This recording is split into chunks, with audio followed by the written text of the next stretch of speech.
Okay, तो आज हम लोग देखने वाले हैं प्रूफ ऑफ ओम्स लॉ। जल्दी से मैं बता देता हूँ, इसका प्रूफ नहीं होता, लॉ का कोई प्रूफ नहीं होता, लेकिन मैं यहाँ दिखा देता हूँ कि कैसे अगर जो ओम्स लॉ प्रूफ करना होगा तो कैसे किया जाएगा। ये इंपॉर्टेंट भी होता है, पूछ भी लेते हैं बोर्ड में भी।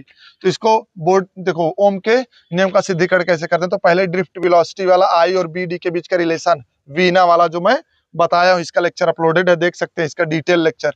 तो इस पे मैं बताया आई बराबर बी बीना से, तो ये फार्मूला उठाया, फिर यहाँ से बी डी का वैल्यू निकाल लिया, इक्वेशन फर्स्ट मान लिया, और बी डी बराबर का ए टाउ एवरेज। जब मैं derivation of drift velocity on the basis of Ohm's law, वो on derivation of Ohm's law on the basis of drift velocity पढ़ा रहा था, तब इस ये चीज आया था वहां कोई भी अगर इसको देखना है डिटेल तो वहां देख सकते हैं। बाकी बी डी बराबर ए टाउ एवरेज, यहाँ से मैं ए का वैल्यू उठा करके रखा, इक्वेशन नंबर 2 मान लिया। अब इसी को दोनों इक्वेशन को इक्वेट कर दिया, इक्वल करके फिर यहाँ से बी बाई आई बराबर M L by N E square A tau average लाया। अब इन सबको मैं कांस्टेंट माना।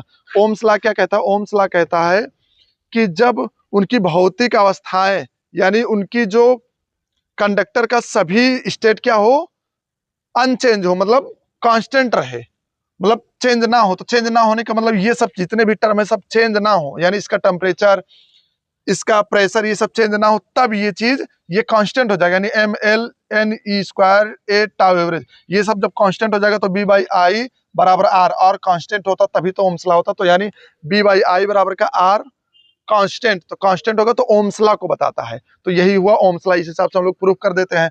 अब मैं बोला हूँ कि टेम्परेचर वगैरह ना चेंज हो, तो इसका मतलब क्या है? अगर मास ऑफ देखो, मास ऑफ इलेक्ट्रॉन तो फिक्स रहने वाला, कांस्टेंट रहने वाला, लेंथ ऑफ कंडक्टर भी कांस्टेंट, एन भी number of free electrons per unit volume, ये चेंज हो सकता है अगर हम लोग टेम्परेचर को चेंज कर दें, तो यानी टेम्परेचर बढ़ा दें घटा दें तो ये चेंज हो जाएगा, इसलिए नो चेंज इन टेम्परेचर लिखा हूं।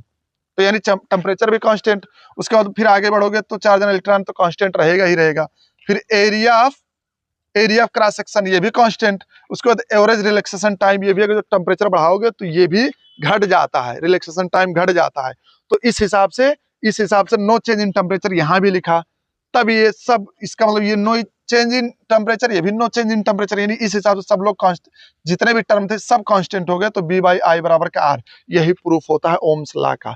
समझ में आया ना ये चीज कैसे प्रूफ हुआ?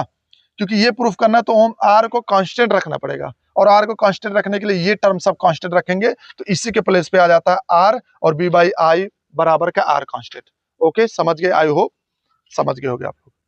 ठीक, ओके, तो आज हम लोग देखने वाले हैं प्रूफ ऑफ ओम्स लॉ। जल्दी से मैं बता देता हूँ, इसका प्रूफ नहीं होता, लॉ का कोई प्रूफ नहीं होता, लेकिन मैं यहाँ दिखा देता हूँ कि कैसे अगर जो ओम्स लॉ प्रूफ करना होगा तो कैसे किया जाएगा। ये इंपॉर्टेंट भी होता है, पूछ भी लेते हैं बोर्ड में भी। तो इसको बोर्ड देखो,